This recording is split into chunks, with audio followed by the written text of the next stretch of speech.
Malema siyabuza ubunzima, malema siyabuza, siyabuza ubunzima, malema siyabuza ubunzima, malema siyabuza, siyabuza ubunzima, malema siyabuza, siyabuza ubunzima, malema siyabuza, siyabuza ubunzima, awusesino 10 years. Emkhatsini namanje ayekho socialism awusesino 10 years emkhatsini namanje ayekho socialism emalema siyabuza ubunzima malema siyabuza siyabuza ubunzima emalema siyabuza ubunzima malema siyabuza siyabuza ubunzima. You know, today the Department of Education of Basic Education was conducting a national pledge signing ceremony of all grade 12 learners who were pledging and committing themselves that they are going to abide by the rules of the examinations that have been put in place by the department and the examination board, Umalusi, as well as the other examination boards that are there. And it has been happening everywhere. It was happening everywhere in the country at exactly 10 a.m. in the morning. And we're also having a similar event here. But what made ours a little bit different, it's because we decided to converge these learners or convene them in one central venue at Mkhatsini Resort.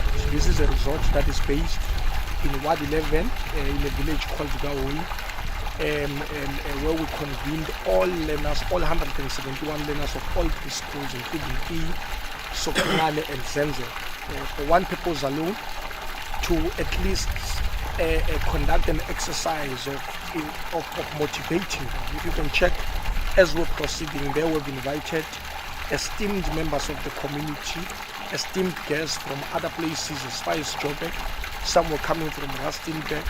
All of them were here to conduct or to assist us with the process of motivating these learners and at least encouraging them that they should work hard in their forthcoming examinations, as they will be sitting for their examination or their first paper on Monday next week. So we did that pledge signing ceremony. They did sign, but the most critical or the most kernel of the program that we're having here is the process of motivating them. And why did we take a moment to do that? We did it because we felt that these are the future leaders of our society, these are the future residents and citizens of our country, and we should then come and give them some form of support in a way of encouraging them to see that they've got a role to play in society as they're now grown-ups and people that are going to be soon be incorporated in the entire economic sphere of our country.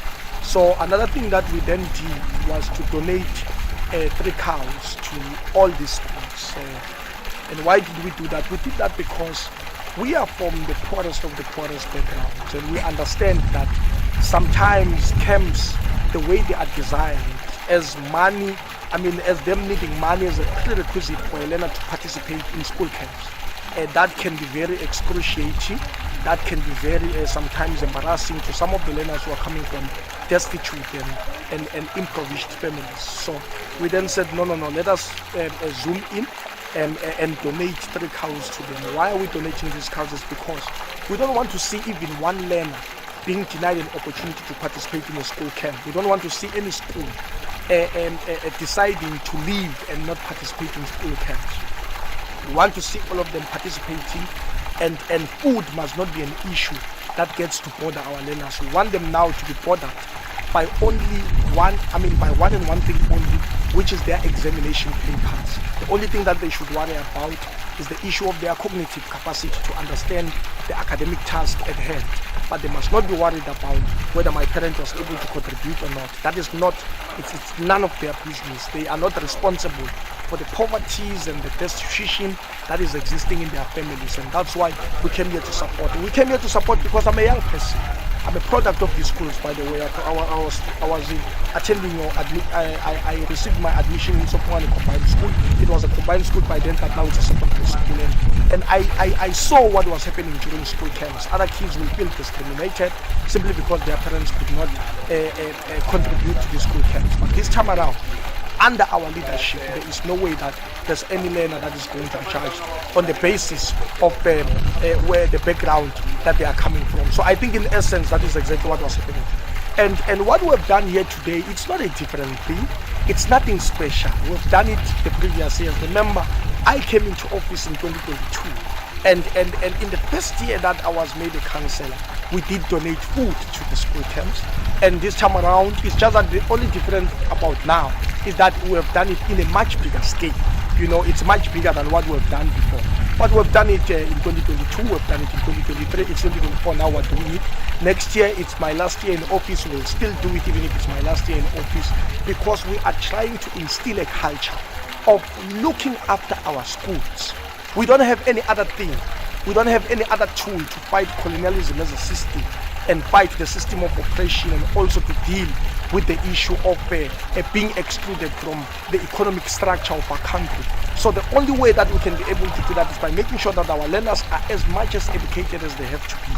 And that's why, if they're going to be frustrated by not being able to eat, they're going to be frustrated by not being able to pay care, then that is going to distract them from the overall a much bigger responsibility that they have to do of making sure that they prepare for their examination, for their school camps. But the most important thing is, the organization to which I come from, the EFF, it is very much clear on the question of education. It says education must not be commodified. That is to say, even the paying of school camp itself, it's an aspect of commodifying, you know, the exercises and the activities that schools have to do at the basic level. Because remember, most of the schools at basic level, they are experiencing some sort of partial pre-education.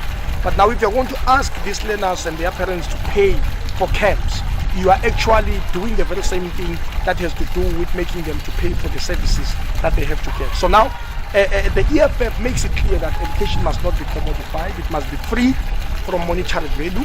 Education must be qualitative, it must have quality. Education must be decolonized. Education must be Afrocentric and well-resourced.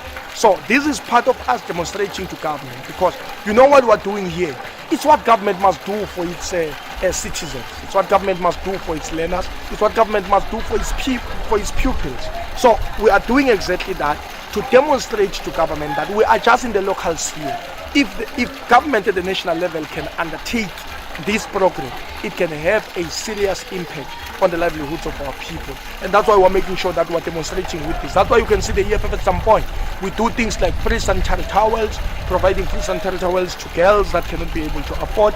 We are doing that not because we have money, but we're doing it because we have to demonstrate to government that it's doable. We can do it for our kids. And the question of funding, you know, by virtue of being a ward councillor, I'm deployed. I must fund the programs of the organization and the programs of the community. It is my role to fundraise for some of the programs that needs to happen here. But I'm happy because I live in a community where we've got business people who are erudite, business people who are sharp, business people who've got an understanding that they've got a contribution to make to the community. And believe me, most of the businesses that are here are contributing largely. Soft Life Catering is one of the companies that are cooperating, and they also assist in every program that we do. What we call this SBR is one of the companies that, you know, actively participate. New Nations is one of the companies that actively participate. I'm just naming a few. But the problem is with naming companies, and what I like about these companies that I'm speaking about, they don't benefit from government in any way. So, because the dangerous thing about naming the people who are assisting is that politicians then take advantage and then go and close tabs and switch those people so that they don't get business. But these ones, they are private, and they are here to assist, including the owner of this venue where we're at, this Mkhatsini Resort. It's owned by our brother, John Thobela. When I came here, we looked for a venue. The venue is very expensive, but he says, you know what, just pay half of the actual amount and get your kids to come in. So we really appreciate the contributions that they've made.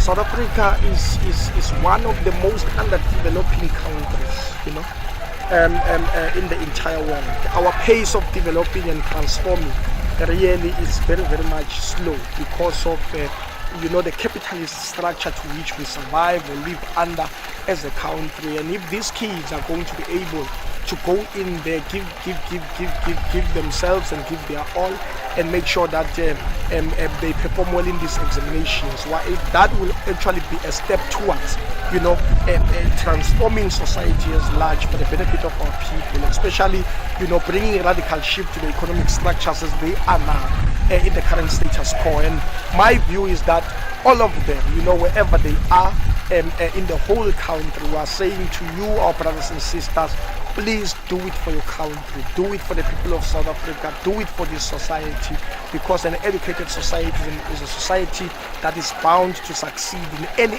endeavors that it gets engaged itself in.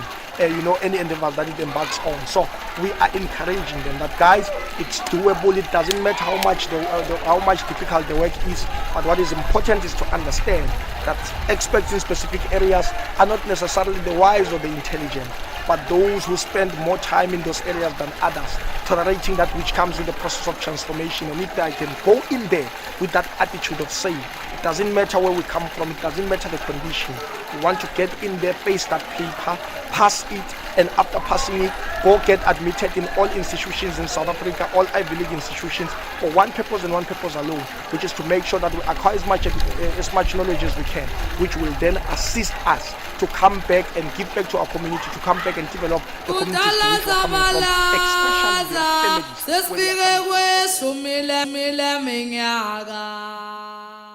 Fight a good Allah Zabala,